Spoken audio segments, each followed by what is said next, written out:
CM किसान को नहीं आजिका डेट रे बहुत बड़ अपडेट रही राज्य सरकार तरफ जहाँकि खूब शीघ्र आपण मानक सीएम टंका मिलवा जाऊँगी से सरकार तरफ जहाँ भी सूचना रही आपण मानक यही वीडियो माध्यम आप जानवा पाइबे। ता पूर्व आपण मान कहि चैनल जदि नुआ करी आपण वीडियो टी देखुता वीडियो को लाइक करी चैनल को सब्सक्राइब करी पाखरे थिबा बेल आइकन को क्लिक कर दियंतु। जदि फेसबुक रु वीडियो टी देखुता फॉलो निश्चय करदे। तो चलतु आजिका डेट रे सीएम किसान को नहीं जो नुआ अपडेट रही राज्य सरकार तरफ आपण माने निहाती जानिबा जरूरी अटे।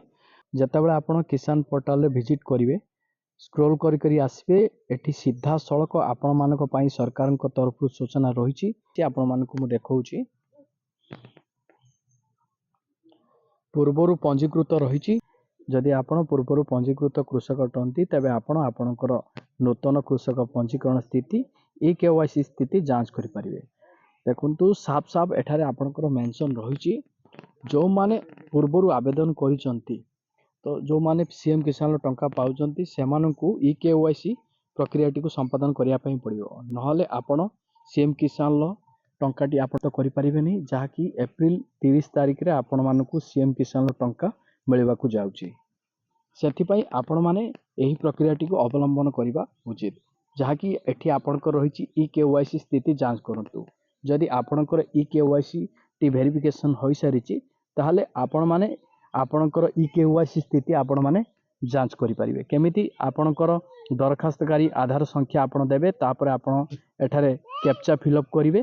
फिलअप कला परे एठी आपण देखंतु ओटीपी जरिया रे आपणकर केवाईसी स्थिति को आपण चेक करि परिबे नचेत आपण माने फिंगरप्रिंट माध्यम रे कि आपणकर आई रेटिना माध्यम रे ए प्रक्रियाटी को संपादन करि परिबे। आपण माने देखंतु केवाईसी प्रक्रियाटी को संपादन करिया पई देखंतु एठारे आपणकर साफ साफ मेंशन रही आपण माने एई बॉक्स रे आपण देखिबा को पाउथिबे जे आपण माने केवाईसी प्रक्रियाटी कोठी संपादन करि परिबे।